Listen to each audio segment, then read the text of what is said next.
जिसकी आप सबको तहे दिल से इंतजारी थी कि ऐसे महान परम पुरुषार्थी ज्ञानी ध्यानी तपस्वी अभिज्ञधारी परम पूज्य मेवाड़ के प्रथमाचार्य पूज्य श्री रोडजी स्वामी का पावन पुण्य स्मृति पर हम सब मनाने के लिए कब तैयार हो, ऐसा आप सबके समक्ष आज यह पावन प्रसंग क्या हो गया, उपस्थित हो गया।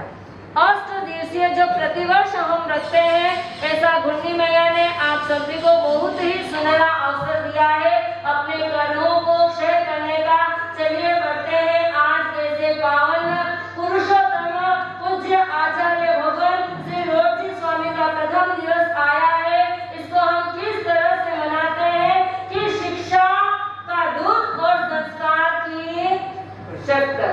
पहला दिवस प्रारंभ कहाँ से होता है, इस मानव का विकास कहाँ से शुरू होता है, तो मानव का विकास तो जब तक शिक्षा और संस्कार दोनों का मिश्रण नहीं होता है तब तक आत्मा क्या नहीं होती है, परिपुष्ट नहीं हो पाती है। तो प्रथम ये दिवस आया है कि शिक्षा और संस्कार, शिक्षा कैसे होनी चाहिए, संस्कार कैसे होने चाहिए, उसके पहले हम पूर्व भूमिका को देख लेते हैं कि वो कौन सी भूमि थी, कहाँ से ऐसे महापुरुषों का अवतरण हुआ है। वो महान दिव्य मेवाड़ की माटी अरावली की घाटियों के बीच में बसा ऐसा महान, जहाँ पर दानवीर भामाशाह, जहाँ पर सूरवीर वीर पुरुष योद्धा कौन थे, महाराणा प्रताप। और ऐसी वीर वीरांगना सतियों में शिरोमणि, जो भक्त शिरोमणि कहलाती है, ऐसी मीरा की महान पवित्र धरती, और जहाँ पर कितने जौहर की बलिदानी हुई, ऐसी महान दिव्य भूमि कौन सी, मेवाड़ की दिव्य भूमि। और मेवाड़ की दिव्य भूमि में भी देवपर गांव जो नाथद्वारा और मावली के मध्य स्थित, ऐसे देवपर गांव का प्रारंभिक प्रादुर्भाव होता है आज से। क्यों वह देवपर इतना दिव्य बना, क्यों वह देवपर देवपुर के समान बना, क्यों आज देवपर का इतिहास दोहराया जा रहा है, ऐसा देवपर में हुआ क्या है। आइए बढ़ते हैं, चलते हैं कि उस देवपर पर महान और एक ऐसी दिव्य आत्मा अवतरित हुई। आज नहीं, आज से पूर्व 221 वर्ष तो उन्हें क्या हो गए, देवलोक हुए हो गए। और 1804 की बात है, संवत विक्रम संवत 1804 में ऐसे महान श्रेष्ठवर्य श्रावकवर्य पूज्य कहते हैं कि श्रावकों में सर्वश्रेष्ठ गुण संपन्न श्रावक, जिनका नाम ही क्या था, डूंगर सिंह जी। जो डूंगर यानी कहते हैं बहुत विस्तृत होता है और हर तरह की जड़ी बूटियां जिनके वहां पर खिलती है, ऐसे डूंगर सिंह जी पिता और माता कौन थी, जो सबको प्रसन्न रखने वाली हो, सबके हृदय को जीतने वाली हो, वात्सल्य से परिपूर्ण हो, ममतामयी माता हो। ऐसी माँ राजी माँ के घर आंगन में क्या हुआ था, एक महान दिव्य आत्मा का अवतरण हुआ था। और दिव्य आत्मा का अवतरण होने पर उस आत्मा का नाम क्या रखा था। आत्मा तो इतनी दिव्य अवतरित हुई है, आत्मा तो इतने शुद्ध संस्कारों को लेकर के उत्पन्न हुई है, पर उस आत्मा का नाम क्या रखा, बोलो तो सही, जिनकी हम पुण्य स्मृति मना रहे हैं। बुद्धि में आके बॉम्बे में आकर के 3.5-4 महीनों से इतनी मेहनत कर रहे हैं और आप में तो इतने पोस्टर लगे हुए हैं, लेकिन उस गुरु का नाम लेने में क्यों हमारे जीवा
गांव के अंदर आज तो बहुत छोटा लगता है, लेकिन वहां पर पूर्व में बहुत बड़ा विस्तृत रूप में उसे गांव नहीं नगर भी कह दिया जाता तो कोई अतिशयोक्ति नहीं थी। कितनी वहां पर क्या थी, जनसंख्या थी, इतना भरा पूरा गांव था। और उस गांव के अंदर महान संस्कारों के साथ, पूर्व के संस्कारों के साथ, माता की धर्म के संस्कारों के साथ, गोदी के संस्कारों के साथ ऐसे महान बालक का क्या हुआ, 1804 के दिन शुभ तिथि शुभ घड़ी में क्या हुआ, उस बालक का जन्म हुआ। पर माता पिता की कहते हैं कि बालक को अगर कई मनोतियों के साथ में अगर घर के अंदर कोई संतान आती है तो कहते हैं उसको कहीं किसी प्रकार की क्या न लग जाए, आपकी भाषा में और मेरी भाषा में क्या न लग जाए, नजर न लग जाए।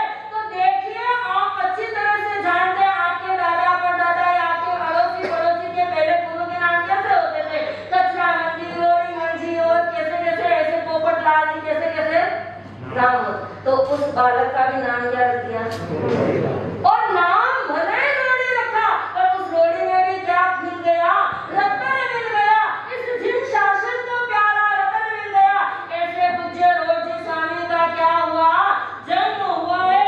तो जन्म यानी शिक्षा कैसी थी और संस्कार कैसे थे, जन्म किस उद्देश्य से हुआ, संस्कार का संस्कार हमें क्या संदेश दे रहा, संस्कार का श्लोक कहता है कि संतति की हो गर्भ में उत्पत्ति, संतति की हो गर्भ में उत्पत्ति, और आधा से कहता है स्थान ऐसा चुने जहां न हो कोई विकृति, स्थान ऐसा चुने जहां न हो कोई विकृति। का कहता है कार्यशैली से पुष्ट हो आर्य संस्कृति, कार्यशैली से पुष्ट हो आर्य संस्कृति। और रब कहता है तभी रग में झटके भी रामकृष्ण महावीर की कृति, रामकृष्ण महावीर की कृति। ऐसे जब संस्कार होते हैं शुभ संस्कारों के साथ, माता जो ही माता को यह पता चलता है कि मेरी गोदी के अंदर, मेरी कुक्षी के अंदर कोई ऐसी महान आत्माएं आई है, तभी से वो माता क्या करती है, पूर्ण रूप से विश्वास रखती है, ध्यान रखती है कि मेरे बालक को किसी भी प्रकार की कुदृष्टि भी न हो, कुसंस्कार भी न घेरे। तो वो महापुरुषों की कथा पढ़ती है और धर्म आराधना के साथ में संलग्न रहती है। इस तरह के संस्कारों के साथ में क्या करती है, उस गर्भ का पूरी तरह से परिपालन करती है। तो ऐसा ही परिपालन किसका हुआ था, पूज्य रोजी स्वामी का। हमारे पाश्चात्य संस्कृत, पाश्चात्य दार्शनिक प्लेटो ने भी अपने भाषा में, उनकी पाश्चात्य भाषा तो पाश्चात्य भाषा में बोलेंगे, तो उन्होंने भी कहा कि संस्कार क्या होता है, शिक्षा क्या होती है। देख लीजिए, to develop in the body and in the soul of the beauty and the perfection of which they are capable. यानी शरीर और आत्मा में अधिक से अधिक सौंदर्य और जितनी संपूर्णता का विकास हो सकता है, उसे संपन्न करने के लिए किसकी आवश्यकता होती है, शिक्षा की आवश्यकता होती है। क्योंकि बच्चा तो कच्चा सामान होता है, क्या होता है, बच्चा तो कच्चा सामान होता है। उसके माता पिता परिवार ही क्या होता है, एक तरह से सांचा होता है। अगर सांचे में कोई नुक्स है, सांचे में अगर कोई कमी है, तो फिर उस बनने वाली कृति में भी क्या होगी, आप बोल सकते हो आराम से, कोई दिक्कत नहीं। यानी अगर सांचे में कोई कमी है तो बनने वाली कृति में भी कमी आएगी ही आएगी। अगर हमारा सांचा सही है तो बनने वाली कृति भी क्या होगी, सही होगी। ऐसे पूज्य रोजी स्वामी, जिनका जीवन हम क्या अपनी जुबान से गिने, क्या अपनी जुबान से गाए, क्या हम शब्दों से गुणगान करें, वो तो एक महान विभूति थी। हम तो बोल भी नहीं पाते हैं, हम तो कह भी नहीं पाते हैं, और हम उनकी तप आराधना साधना को सुन भी नहीं पाते हैं। इतनी छोटी उम्र में उन्होंने कितना क्या कुछ नहीं किया है। यानी इस जिन शासन के अंदर, अपने एक छोटी आयु के अंदर भी उन्होंने कितना कुछ किया है। हम जैसे जैसे समय आएगा सुनेंगे, पढ़ेंगे। वास्तव में कहते हैं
जो इंगित इशारों के साथ में क्या हो जाता है, समझ जाता है। ऐसे हम आचार्य भगवान महान अभिग्रधारी पूज्य श्री रोड जी स्वामी की पावन पुण्य स्मृति में आज का प्रथम दिवस लेकर के आए हैं। इसी विषय को पुष्ट करेंगे। हमारी भूमि मैया आपको किस तरह से रसास्वादन करा करके अपने जीवन को भी किस प्रकार से उज्जवल और धवलता की ओर ले जाते हैं, इसी सौभाग्य के साथ में अपने शब्द को विराम देती हुई दो पंक्तियां प्रार्थना की गुनगुना लूंगी।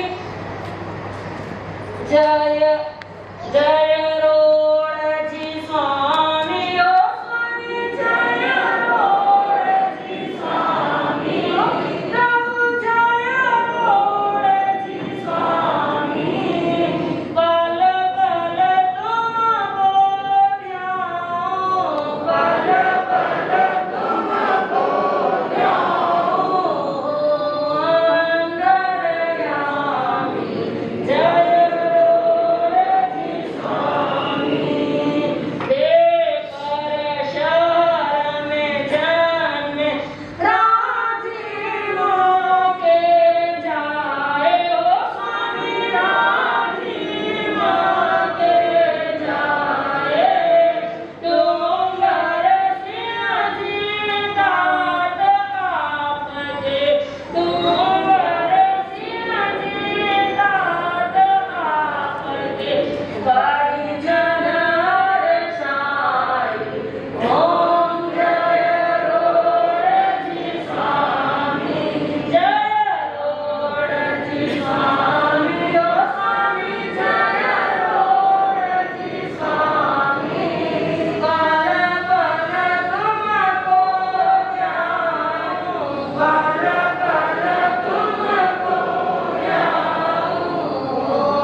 उनकी गिद्दी भी हिल जानी चाहिए।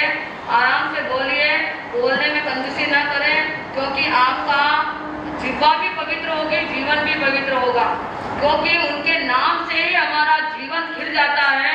तो बोलने का तो आपको क्या है, अच्छा रहना चाहिए कि वो कहाँ बैठे हैं, उनका नाम लेते, उनके नाम से उनका वो हिल जाना चाहिए। तो बोलेंगे एक बार, गज वृषभ अनुसार अभिग्रह अवतारी पूज्य श्री रोड जी स्वामी की जय। थोड़ा सा ठीक है, चलते हैं शीघ्र से। आज ये विषय क्यों रखा, विषय तो आपको जानना है ना, शिक्षा का दूत संस्कार की शक्ति। संक्षिप्त में जान लेंगे कि संस्कार शिक्षा का दूत। आज शिक्षा तो आप बहुत, लेकिन न समझदारी है न संस्कार।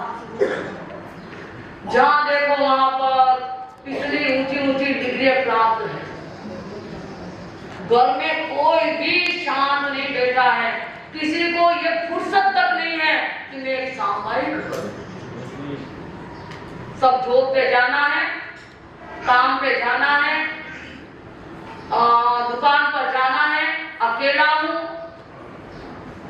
व्यक्ति आता है एक बार, बस शिकायत लेके आता, क्या करूं मानसा ऐसा ज्यादा हो तो शरीर स्वास्थ्य अनुकूल है। तो धर्म के साथ जुड़ने के लिए कितने बहाने हम ढूंढ लेते हैं, करने वाले तो कर ही लेते हैं, उनको कोई बहाना आता ही नहीं। तो आज की शिक्षा, पहले पुराने जमाने में मैं अपने गुंडी महाराज साहब से सुनती रहती थी कि पहले अनपढ़ लोग होते थे अधिक, कोई एकाध ऐसे होते जो क्या लेते हैं, अक्षर ज्ञान पढ़ लेते थे, ज्यादा अनपढ़ होते थे। और जब भी साधु साहब भी उस नगर गांव में आते हैं तो जल्दी से निर्मित होकर के आगे के मास्टर सुन लेना, ये मैंने सीखा है, सुन। अरे अक्षर पढ़ना नहीं आता, फिर भी एक एक बोल ले लेकर के क्या करते थे, यानी पूरा प्रतिक्रम याद कर लेते थे। इतनी उनकी रुचि अंदर से। पहले किताबें नहीं थी, अनपढ़ थे, तो भी प्रतिक्रमण याद कर लेते। आज इसके विचार करें तो किताबें भी हैं, अनेक प्रकार की और पढ़े लिखे भी हम अच्छे, लेकिन प्रतिक्रमण अच्छा। कोई भी अपने सीने पे हाथ रख के नहीं कह सकता है कि मैं प्रतिक्रमण आपको शुद्ध सुना सकता हूँ। अब प्रतिक्रमण की बात छोड़े, एक लोगज की अगर सुना सकते हैं तो रोज जी स्वामी की स्मृति में एक लोगज ला करके सुना देना। महाराज साहब देख लीजिए, एक भी गलती निकल जाए तो मैं उसको उसके लिए एक गलती के 1000 रुपए जीत। इतना आपको क्या होना चाहिए? अपने आप को भरोसा होना चाहिए, विश्वास होना। सुना सकते हैं, एक लोगज याद करना है गुरुदेव की स्मृति में, क्योंकि उन्होंने हमारे ऊपर महान उपकार किया है। सबसे पहले मेवाड़ देश में दीक्षा भी रोड जी स्वामी की हुई है, बाद में सारी परंपराएं निकल गई। बहुत सारे अंदर घुसते तो कोई ऐतराज नहीं है, सब अपने अपने कार्य में लगे, अपने अपनी दुकानें खोले। क्या गुरुदेव ने कभी भी कोई जिक्र नहीं किया कि हमारे देश में या हमारे मेवाड़ में कौन अन्य का को स्थान, सबको उन्होंने स्थान दिया। तो हम कौन होते हैं तो ऐतराज करने वाले सब आए। उसके बाद रोड ही स्वामी ने पहल की और क्या ली उन्होंने? दीक्षा ली। और दीक्षा लेने के बाद में ये सब मेवाड़ के फुलवारे फल लगे। मेवाड़ का स्वामित्व उन्होंने, तपस्वी थे पर मेवाड़ में यत्र तत्र कहां क्या हो रहा है वे अनजान नहीं थे। साधना करते थे वो जंगल में, घेरी पर्वतों के अटारियों के नीचे, शेर की गुफा में और शमशान की छतरी के नीचे उनकी साधना चलती थी। कभी भी चार दीवारी में बोल नहीं रहते थे। सुनाई नहीं थी अभी छोटी साध्वी की इस तरह से उनका जीवन निखरा था। और कहा कि भगवान महावीर नहीं है पर भगवान से भी साइड करो। उनकी साधना इतनी जबरदस्त थी, कोई कमी। तीर्थंकर परमात्मा ऋषभ से महावीर, महावीर से आज तक भी इतने साधु साध्वी और इतने महापुरुषों ने क्या अपना योगदान जैन धर्म को दिया है। लेकिन सबके साथ जुड़े पर इस विशेष प्रवृत्ति के साथ लगे। इस विशेष महापुरुष को भी देखें कि किसी ने भी हाथी बेराए तो पारना करूंगा, आहार करूंगा, पानी कर, वरना मेरे को तपस्या बचकान से। अब ऐसा अभिप्राय किसी ने किया? भगवान महावीर ने भी तेरे बोल का अभिप्राय किया और किसी पशु के साथ उनका कोई संबंध नहीं था, तो पशु बेरा है। ऋषभ देव ने भी किया। सब तीर्थंकरों ने अपने अपने समय काल के अनुसार तपस्या और सब कुछ किया ही होगा, लेकिन रोड जी स्वामी के समय में रोड जी स्वामी ने कितना महान। मैं कहती हूँ कि हर महापुरुष की कोई कोई एक नई विशेषता होती है जो इस जैन धर्म के अध्याय में एक नया अध्याय जोड़। तो रोड जी स्वामी का नया अध्याय देख लीजिए, धीरेज को भी था, पशु को भी क्या कर दिया? पशु को भी प्रभुत्व के गुणों के साथ उसको भी सांड मेरा है। हाथी भी वो हाथी नहीं, सामान्य हाथी नहीं, वही पटधर राजा का जो राजा का पटधर हाथी है, जिसके ऊपर राजा के अलावा कोई सवारी नहीं करता, और वो भी उदयपुर के महाराणा का। वही मुझे क्या दे रहेगा? हर कोई हाथी नहीं, वही हाथी एक विशेष है, उसके साथ उनको जुड़े। और सांड भी छोटे मोटे नहीं, नंदे भी छोटा मोटा नहीं, वही थोड़ी सांड आहार दे रहेगा तो ही मैं पालना करूंगा, नहीं तो इस तरह से उन्होंने क्या अपने अभिग्रह तो उन्होंने अनगिनत की। हर धारणा अभिग्रह पूर्वक होता था। चाहे बेला करो, उपासक भी कहेंगे, उपासक तो बचकाने नहीं, भले बेले करो, तेरे करो, अध्याय करो, मास खमन करो, कुछ भी करो, सीधा मास खमन। कहते हैं एक मास खमन कर रहे हैं तो उसके बचकान कितने हैं? एक ही होना, मास खमन। लेकिन अपन तो उपास, फिर दूसरे दिन क्या करते हैं? बेला नहीं, दूसरे दिन फिर उपास के ऊपर उपास, उपास के ऊपर उपास, सारे उपास। तो उपासी तो हो रहे हैं। अभी कल हमारे 1:08 में, धन्यवाद, उनका मनोबल कितना मजबूत था। किसी ने तेला भी एक साथ पचक दिया और तेले वाले तो बहुत सारे थे, आज ही पचक के गए थे। ठीक है, जिनको जैसा अनुकूलता है, जैसा हाँ वो है, मैं चाहूँ ऐसा नहीं हो सकता है, लेकिन सब चाहे वैसा मुझे करने का। मुझे तो आपके साथ रहना है ना, आपको मेरे साथ थोड़ी ना रहना, मुझे आपके साथ रहना है। मैं विवश हूं, इसलिए धर्म को कोई साथ, धर्म को सुविधा के साथ मत जोड़ो। धर्म धर्म सुविधा के साथ धर्म नहीं। आपकी सुविधा क्या है, उनकी क्या है, उनकी क्या, हजारों गलियों में धर्म थोड़ी घूमेगा। धर्म के साथ हमको चलना होगा। अपनी अनुकूलता प्रतिकूलता अपनी सुविधा से धर्म के काम नहीं मरोड़े जाते हैं। धर्म जैसा है और जिस तरह से धर्म के विधान बने हुए हैं उसी तरह से हमको क्या करना पड़ेगा। हाँ देखना, तो मास कमर भी एक साथ, अठाई तो अठाई भी अठाई बोल रहे, आज उपास नहीं बोल रहे। अगर आप एक उपास, कल दूसरा, तीसरा, चौथा, पांचवा, छठा, सातवां, आठवां, तो वो उपास ही होंगे। आज उपास खुले अठाई नहीं। तो इस तरह से ठीक है, आप कोई परंपरा ऐसी बन गई है तो उसको थोड़ी सी समझने में देर लगेगी, लेकिन समझना चाहिए कि रोटी समय में देर आ जाए एक साथ। और तीर्थंकरों ने भी, महापुरुषों ने जो करना है वो एक साथ, बीच में टुकड़े नहीं करना। हम टुकड़ों में अगर बढ़ जाएंगे ना तो वो हमारा तब आधा रहेगा। जैसे एक साथ आपने 25 लाख रुपए बैंक में जमा करा दिए 5 साल के लिए, कितना कितना लाभ मिलेगा बोलो ब्याज। और आप 5 वर्ष के लिए 1-1 लाख रुपए 5 वर्ष में दे रहे हैं, उसका लाभ ये आप जान रहे हैं ना। तो एक साथ का एक टुकड़े में फर्क तो पड़ेगा ना। तो वही तब के साथ आपको वैसा ही सोचना है। इसलिए तब तो तब होता है, तब के साथ जुड़ना होता है। तब न मालूम जो नहीं कर सकता वो तब भी कर सकता है। जो साधना में, और चक्रवर्ती जानते हो ना, चक्रवर्ती जो आत्मरिद्धि के लिए नहीं बौद्धिक रिद्धि के लिए 60,000 वर्ष तक उन्होंने 6 खंड की साधना की। और जहां कहीं पर भी उनको ऐसा लगा उपद्रव, देवों का हो राक्षसों का हो, ऐसा उपद्रव लगा, वहां पर क्या किया उन्होंने बोलो? अरे कभी सुना ही? हाँ ठीक है, फिर भी आप अच्छे हैं, एक दिला तो कर लीजिए। ये हाथ बात को मत बैठो, मेरे को अच्छा नहीं लगता थोड़ा सा।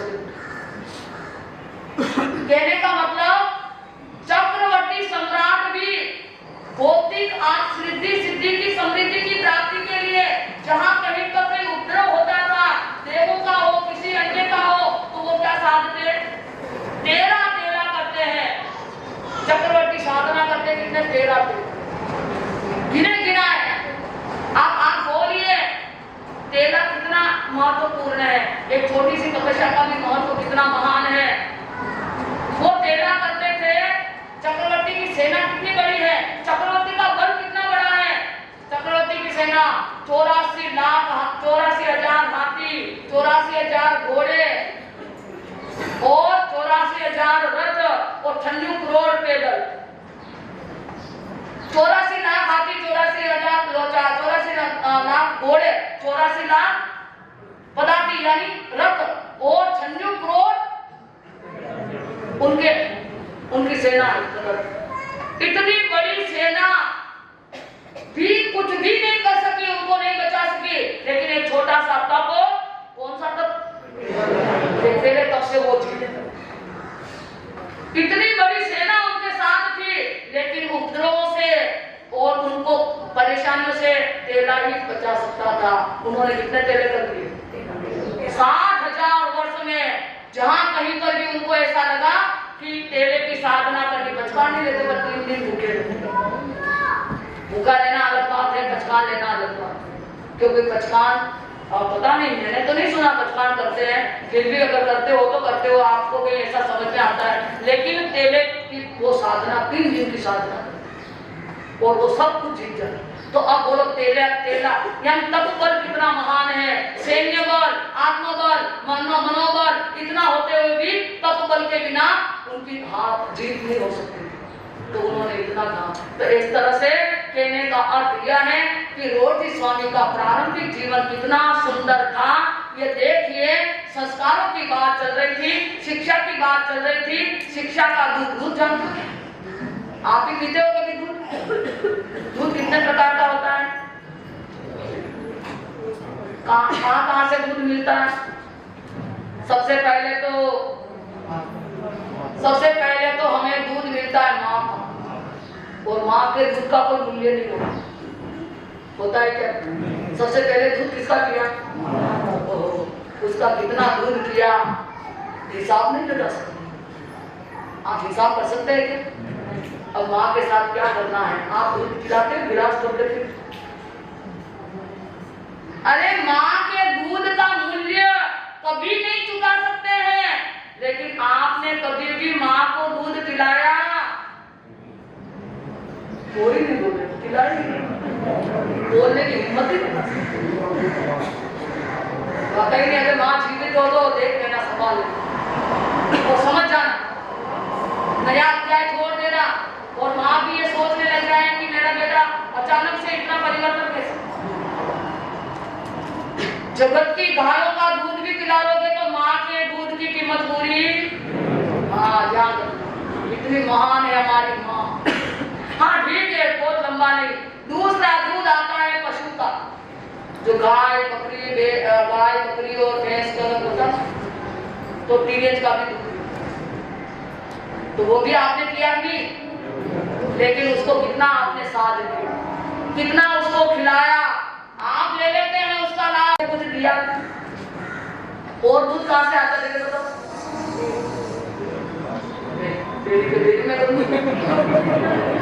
और दूध आता है वनस्पति का। आगरा जदुरा दूध आवेगी है वनस्पति का। तो देखो 3 प्रकार का दूध है, उसमें सबसे अच्छा दूध कौन सा है?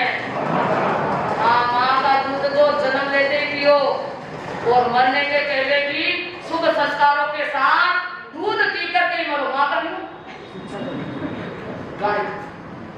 गाय हमारी माता है, जानते हो गाय?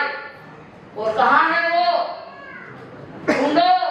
पहले एक परिवार वाला एक गाय भी अगर रखे ना, तो हजारों गाय घर में फंस जाए, और कितनी गाय कत्ल खाने में जाते हैं, बच जाए। रख सकते हो?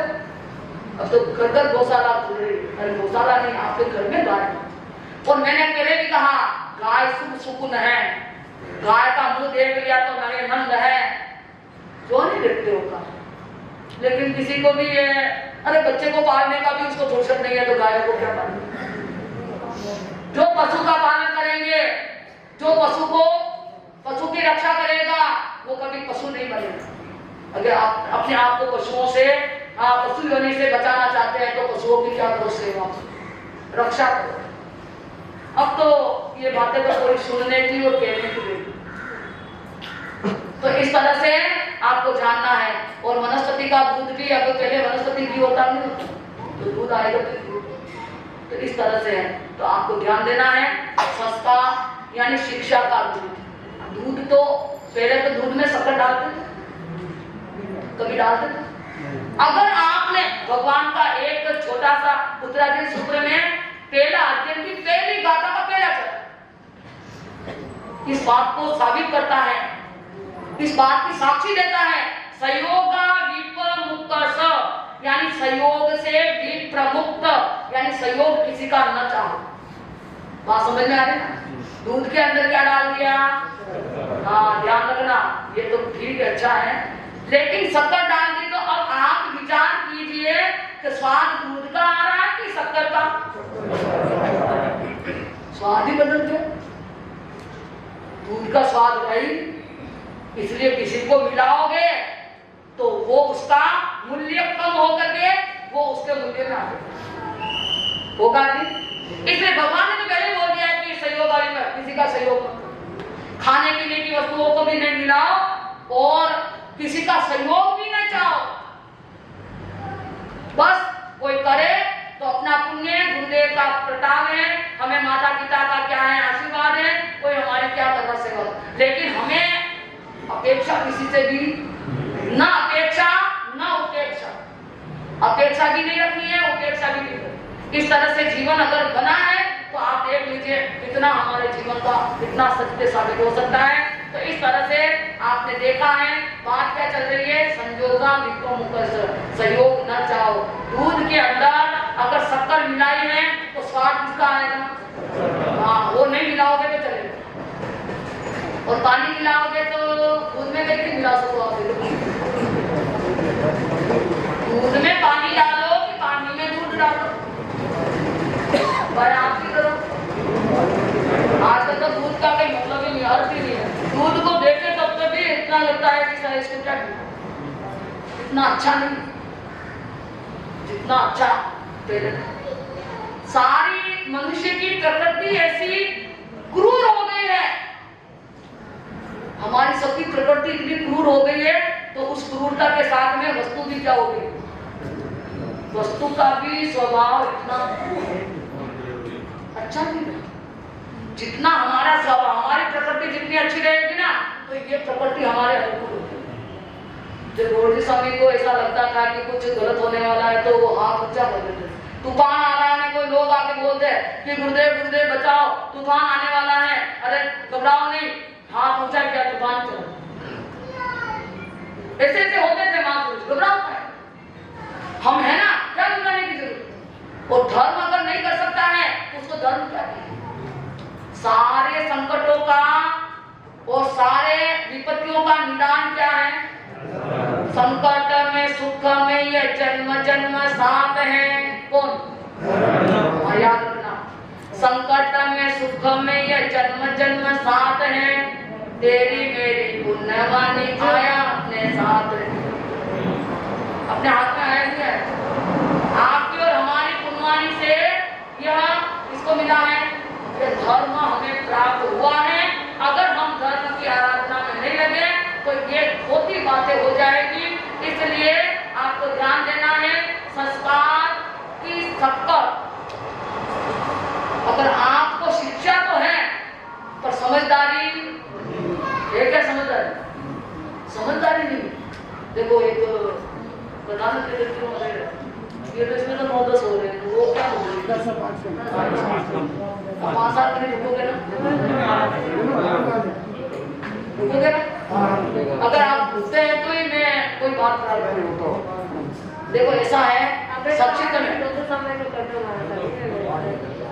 हाँ ठीक है, जिसकी जो इच्छा है जो करेंगे, जबरदस्ती किसी के साथ में नहीं चलती है, लेकिन मैं फिर भी आप बोल देती हूँ कि अगर आपके अनुकूलता है, जबरदस्ती क्या करूँ?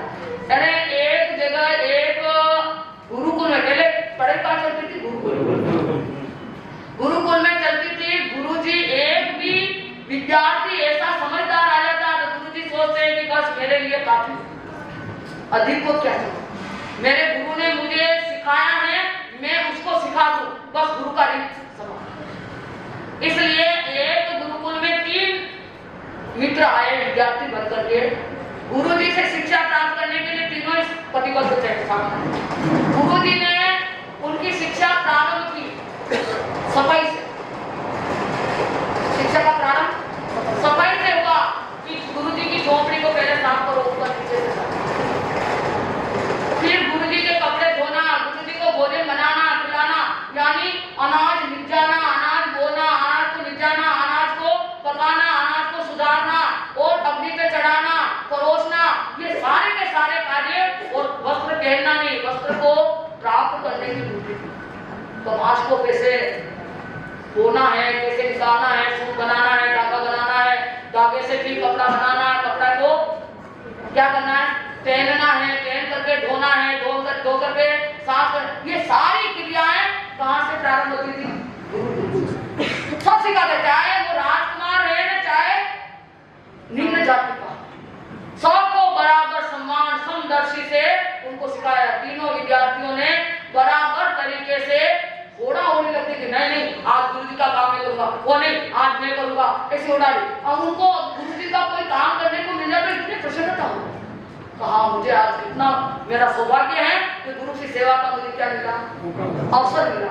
तो इस तरह से बड़ी प्रसन्नता से 12 वर्ष, कितने कहने में तो 12 वर्ष, बात करने में 5 मिनट लगते हैं, लेकिन आप 12 वर्ष तक गुरु जी के सानिध्य में कौन रहे? तीनों ही फल, बढ़ भी रहे, सीख भी रहे, समझ भी रहे, कोई कमी नहीं। गुरु जी ने जितना अपने गुरु से सीखा सब सिखा दिया, और न पेन है, न पेंसिल है, न कॉपी है, न किताब, कुछ भी। गुरु जी मुंह से बोलते हैं, वो सुनते हैं, सीख लेते हैं, उनसे नहीं सुनाते। कितने वर्ष तक चला ये क्रम? 12 वर्ष तक चला। न गुरु जी हारे, न शिष्य थके। गुरु जी ने कहा जो मेरे गुरु जी ने मुझे सिखाया वो तुम्हें सारा ज्ञान, सारी विद्या तुम्हें दे दी, और अब मुझे इसके आगे कुछ भी नहीं आता है, इसके आगे कुछ सीखना है तो मेरे से ऊपर वाले गुरु जी के पास में जाओ, वो सिखा दो। ठीक है, बालकों ने कहा मुझे आपने अगर हमको इस शिक्षा से मुक्त कर दिया है, और आप रोज देखते हैं, रोज भी सुनते भी हैं कि स्कूल के अंदर जाते, विद्यालय के अंदर तो अंदर जाते तो क्या बोलते हैं? ज्ञानार्थ प्रवेश बोलते ना, तो बाहर निकलते तो क्या लिखा हुआ, क्या लिखा हुआ? अरे आपने तो पढ़ाई की है ना, कुछ तो आप समझते होंगे। यहाँ स्थानक से बाहर जाते हैं तो बोलो मत एड़ मंदामी, अवश्य ही आवश्यक ही करो। स्थानक में प्रवेश करना है, मत एड़ मंदामी, देखो 4 दिन 10 दिन करके देखो आपके आत्मा में क्या नया परिवर्तन आए, नई विचारधारा खुल जाए, नया रास्ता आत्मा को मिल जाए। थोड़ा करना चाहिए। तो आप विद्यालय में जब प्रवेश करते तो क्या लिखा होता? ज्ञानार्थ प्रवेश, यानी ज्ञान के लिए प्रवेश कीजिए, और बाकी निकल रहे तो सेवार्थ प्रस्ताव, सेवा के लिए यहाँ से बाहर। ठीक है, यही बात चल रही थी। गुरुजी ने कह दिया शिक्षा पूरी हो गई है। गुरुदेव आपने कह दिया, हमने सुन लिया, लोग कब मानेंगे कि शिक्षा हमारी पूरी हो गई है? इसलिए इसका क्या दीजिए, बोलो ना, अरे प्रमाण पत्र दीजिए। गुरुजी ने कहा प्रमाण पत्र के लिए तो परीक्षा लेनी जरूरी है ना, लेनी परीक्षा लेनी, तो गुरुजी ले लीजिए, इसमें क्या ले रही है, ले लीजिए। तो गुरुजी ने कहा ठीक है ले लेंगे, कभी नहीं कह दीजिए गुरुजी कब लोगे? नहीं ये नहीं बता सकता मैं, मेरी जब चाह होगी तो अब गुरुजी कैसे परीक्षा लेते हैं वो गुरुजी जाने, क्या करना है। आजकल तो पढ़ाई तो कम होती, परीक्षा है। हमारी बहने भी बहुत परीक्षा दी, लेकिन लोगस पक्का अच्छा यार, मैंने कहा लोगस पक्का अच्छा, और वो परीक्षा के लिए पढ़ाई कर रही है, वो वास्तव में आत्मा के लिए नहीं कर रहे, इसलिए बेरोजगार। बेना सुन रहे मेरी बात, सुन रहे? हाँ, मैं नहीं कहूंगी मत करो, करो, लेकिन आत्मार्थ प्रवेश, आत्मा में प्रवेश करने के लिए आप करो, और आत्मा से निकलने का अवकाश नहीं है रास्ता। तो इस तरह से आज स्कूलों में, कॉलेजों में परीक्षाएं ज्यादा होती है कि पढ़ाई? हाँ, हर महीने, हर सप्ताह में परीक्षा है, परीक्षा। वहां मैं गई ना, रोज आके माता बच्चा की परीक्षा चलती है। कितनी परीक्षा, पढ़ाई नहीं परीक्षा, और पहले परीक्षा नहीं थी, पढ़ाई थी। तो अब इस बात को विस्तृत न करके बस यही समझना होता है कि उन्होंने कहा कि परीक्षा लेंगे। गुरुजी कब लोगे? आज तो परीक्षा का समय 2 महीने पहले आ जाता तत्काल। हाँ, मैंने खबर ही नहीं परीक्षा कैसे होगी। और आजकल हमारे जैन धर्म की परीक्षा होती है तो महीने 2 महीने पहले बता देते हैं कि ये प्रश्न पत्र आएगा, ये किताब का प्रश्न पूछेंगे, ये होगा वो। ये क्या है? आप तो ऐसी पढ़ाई, जैन धर्म की तो ऐसी पढ़ाई करो कि रोम रोम आपका कठोर बन जाए, वो हर संघर्ष, हर विपत्ति से मुकाबला करने। ऐसी धर्म की परीक्षा तो ली। तो इस तरह से उन्होंने कहा परीक्षा। तो एक दिन गुरुजी ने न मालूम क्या किया कि गुरुजी के लिए हर कार्य शिष्य करते हैं, इसलिए दरवाजा तो इधर है, पीछे वाला दरवाजा। पहले क्या है, सारी सुविधाएं अंदर घर में नहीं, कोई भी काम करना है तो कहाँ जाना? हाँ, शरीर शुद्धि के लिए विशेष काम। और पहले ईंधन लेने के लिए भी बाहर जाना, जंगल में जाना पड़ता था। कंदमूल आदि साग सब्जी लेने के लिए भी कहाँ जाना? और रोज लाते रोज बर्फ। आज तो आज की नहीं कल की चिंता। हमारी बहनों का क्या इतना दिमाग गंदा चलता है कि आज जो चीज लाए ना वो कल के लिए रखे और कल की गंदी चीज है ना वो बाहर निकले। ऐसा मैं कह रही सही है कि गलत है? फ्रिज के अंदर भी आप कोई आज नई चीज है ना वो फ्रिज में डाल दो, फल है, फूल है, साग सब्जी जो भी घी है, भले ये सूखा मेवा है, कुछ भी है, वो बाहर का बासी होगा, गंदे होगा, वो पहले निकाल कर खाएगी और इसको बासी बनाएगी दूसरे दिन खाएगी। ऐसा है कि हाँ, थोड़ा समझो। आज का नई चीज है, ताजा ताजा खा लो ताकि हमारा जीवन भी शुद्ध बने, ताजा। लेकिन हम तो पुरानी चीजें लाकर के निकाल के खाते हैं, नई को पुराना बना देते हैं। ऐसा हमारी प्रवृत्ति बनी हुई है, तो वह संस्कार भी जैसे होंगे करेंगे। तो इस तरह से आप देखिए, गुरुजी ने जब कहा कि नियमित रूप से जो कार्य रोज करते हैं वो तुम्हें करना है, तो एक पीछे जाने का जो दरवाजा था, आप जाइए, साग सब्जी ईंधन वगैरह लाइए और क्या बनाइए, रसोई पकाइए। तो गुरुजी ने पहले एक बहुत बड़ा आश्चर्य वहां पर प्रकट कर दिया। पीछे बहुत दूर दूर तक छोटे छोटे चीजें जिन्हें कांटे बिखेर दिए। क्या बिखेरे? कांटे। अब कांटे बिखेरे तो तीनों ही बच्चे गए, कोई ईंधन लेने गया, कोई साग सब्जी लेने गया, कोई किसी कार्य के लिए गया, उसी दरवाजे से बाहर, इसी दरवाजे से गया। तो एक बच्चा जो ऊपर से शिक्षा प्राप्त किया हुआ था, उस बच्चे ने विचार किया, कायर भी था, कमजोर भी था, उसने कहा कांटा लग गया है। तो उसने कहा कि बोले गुरुजी नाराज हो तो हो, लेकिन मैं तो कांटों में नहीं जाऊंगा। वो दूसरे शिष्य ने कहा नहीं, आज परीक्षा होने वाली है, गुरुजी क्या नाराज होकर के खेल नहीं, इसलिए एक यहाँ एक वहां करके जल्दी गया, ईंधन और साग सब्जी जो भी चाहिए थी ले गया। लेकिन तीसरा जो शिष्य था उसने एक अनोखा कार्य न मालूम क्या, गुरुजी के पास में आया, साग सब्जी वगैरह सब बनाई, गुरुजी को खिलाया और आप भी खा ली।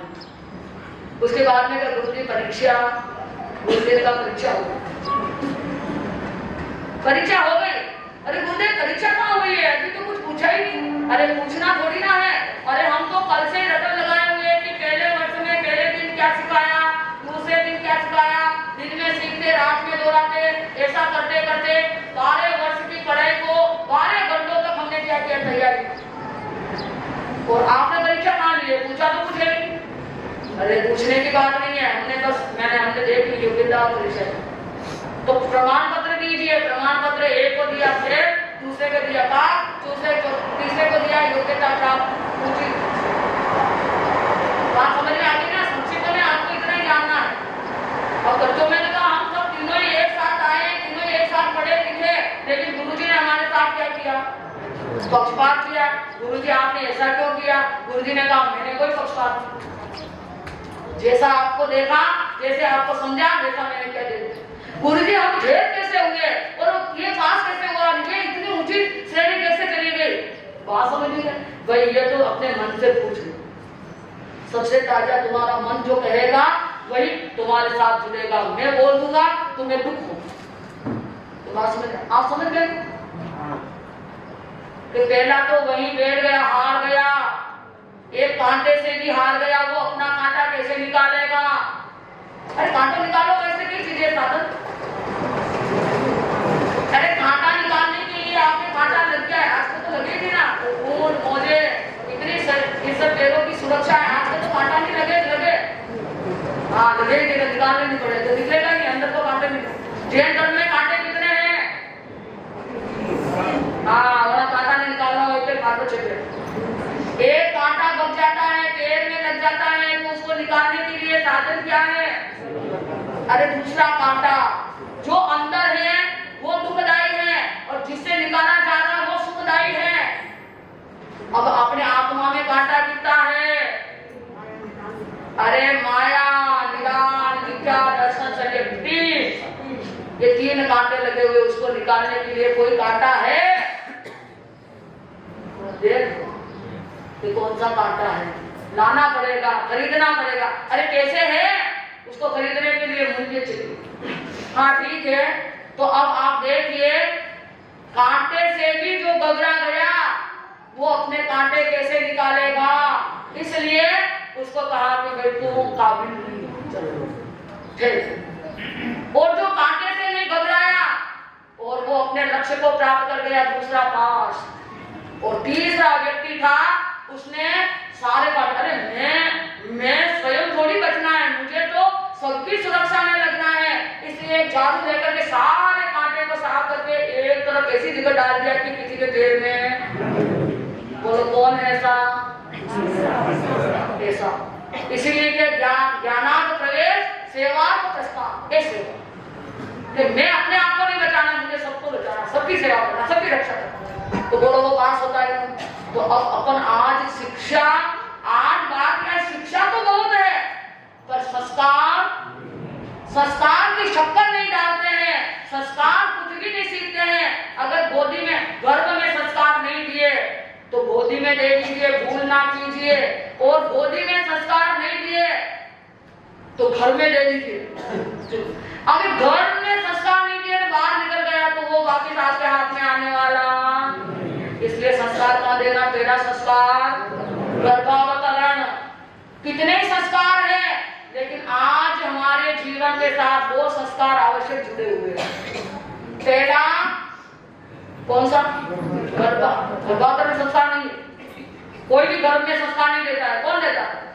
जन्म संस्कार। दूसरा नाम संस्कार, फिर बाद में बीच में कुछ हो गया नहीं हो गया, कोई ताकत ही नहीं, लेकिन सीधा अंतिम संस्कार, ये सबके साथ जुड़ा हुआ।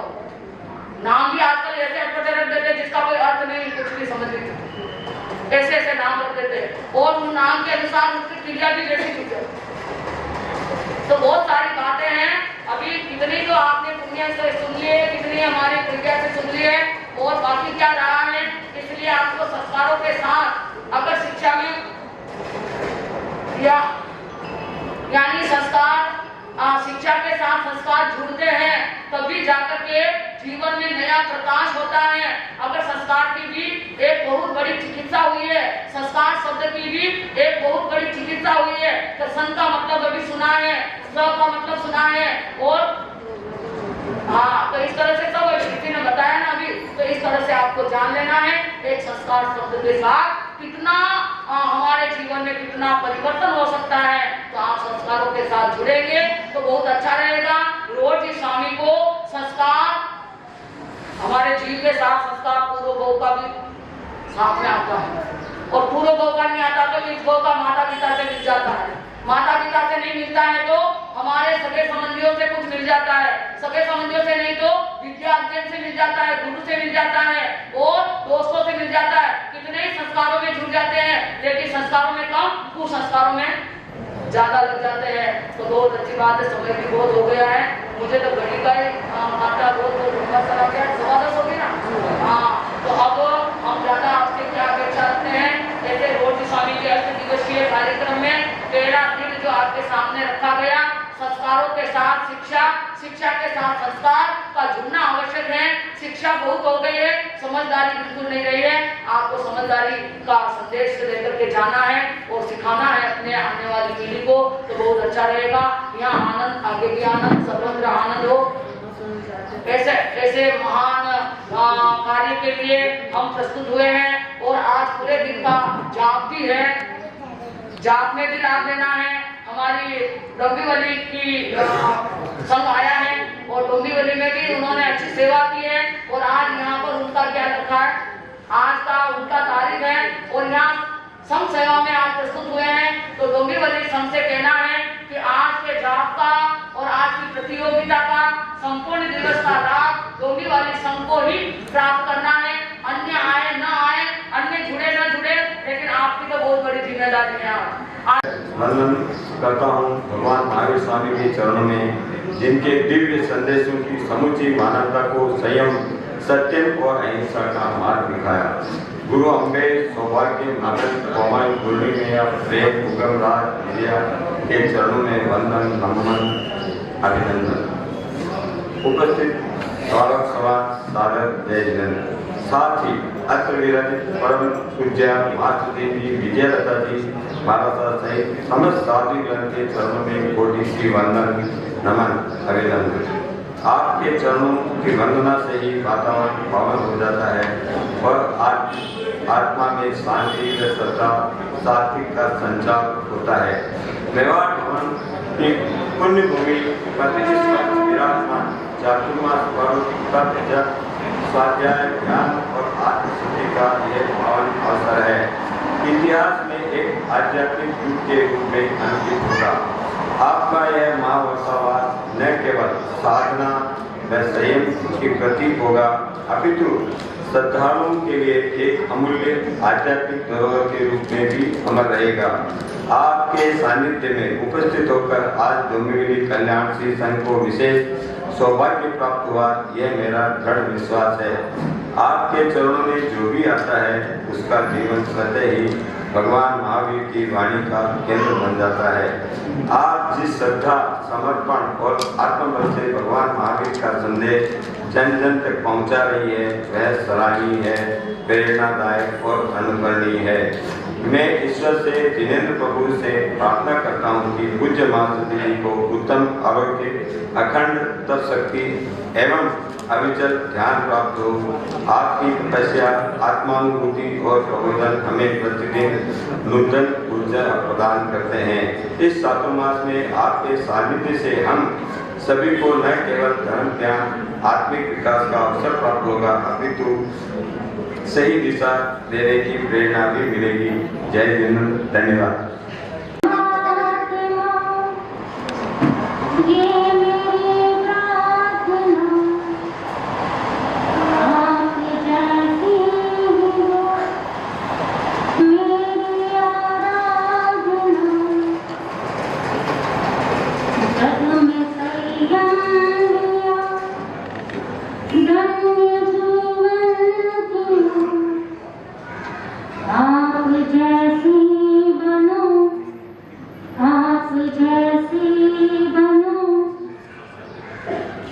जिनके शासन में हम हैं, ऐसे प्रभु महावीर के चरणों में वंदन। गुरु अमृत सौभाग्य मगन के चरणों में कोटि कोटि वंदन एवं नमन। उन्हीं प्रेम के चरणों में वंदन। सुधर्मा पाठ कर विराजित पुण्य आत्माओं को मेरा कोटि कोटि वंदन एवं नमन। धर्म सभा में विराजित आप सभी धर्म प्रेमी भाई बहनों को मेरा सादर चैतन्य। पूज्य रोजी स्वामी जी की पुण्य स्मृति में तप महोत्सव आज शुरू होने जा रहा है। सभी तपस्वी भाई बहनों की सिर्फ साता पूछते हैं और शासन माता की कृपा आप पर महत्ती रहे, यही अनुमोदना करते हैं। आज हमारे डोंबिवली कल्याण संघ की सेवा है। गोरेगांव हमारा मेवा संघ हमारा नींव है, तो गोरेगांव में ऐतिहासिक चातुर्मास हो रहा है और यहाँ की महिला मंडल की अध्यक्षा और उनकी कार्यकर्मी बहुत ही अच्छे कार्य कर रहे हैं और हमें भी उनमें जोड़ रहे हैं। तो आपका चातुर्मास ऐतिहासिक हो और स्वर्णिम अवसरों में जोड़ा जाए, यही डोंबिवली कल्याण संघ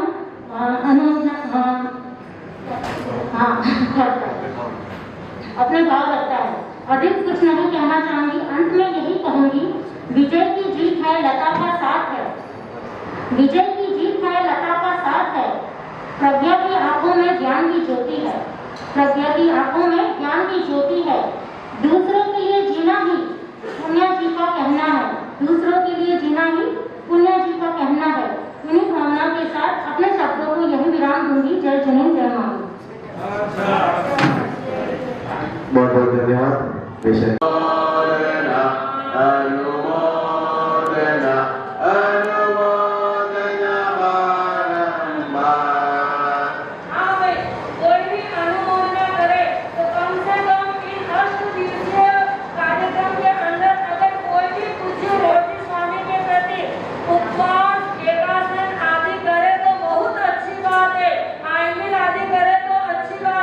इतना भी नहीं हो पाए तो इन 8 दिनों के अंदर मैं संघ से निवेदन करना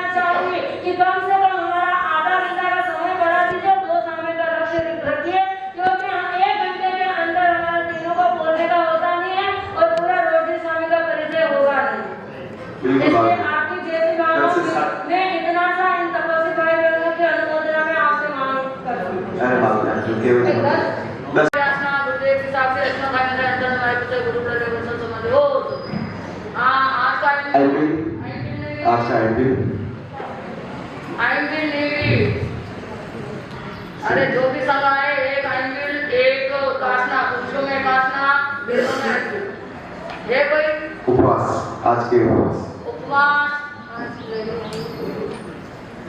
गुरुदेव आशा किया कैसे आपको सबको धारणा से दूधे की साक्षी से दिन में गर्म अच्छे पानी कामना आकार छोड़ कल सुबह सूर्य को काशी का उपवास का जो यात्रा प्रकार स्नान पानी खाने अर्पण वगैरह सत्संग सब समय में वो उपवास करने वाले को बहुत अच्छा है कल जिन्होंने भी अनुभवना की थी उनके सबके शायद आज उपवास है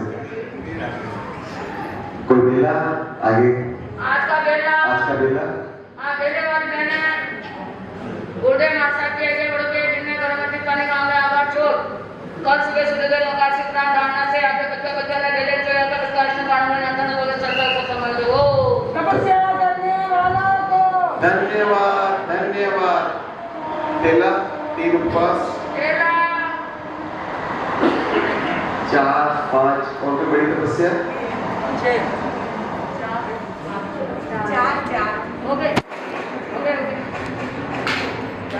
अपनी रिद्धि समृद्धि प्राप्त करने के लिए केला केवल डोंबिवली उपसन से ही करनी है केवल डोंबिवली उपसन से हाँ वो डोंबिवली से बहनों से जो पिंक साड़ी है शायद उनसे आप भी डोंबिवली अपने हाँ वो अपनी वेशभूषा 7,000 केला की 7 के 7 कितने केले का नाम बोलो ना कितने केले 60,000 वर्ष तक केला की कितने केले छोटे आज तक 13 केले की है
पुण्य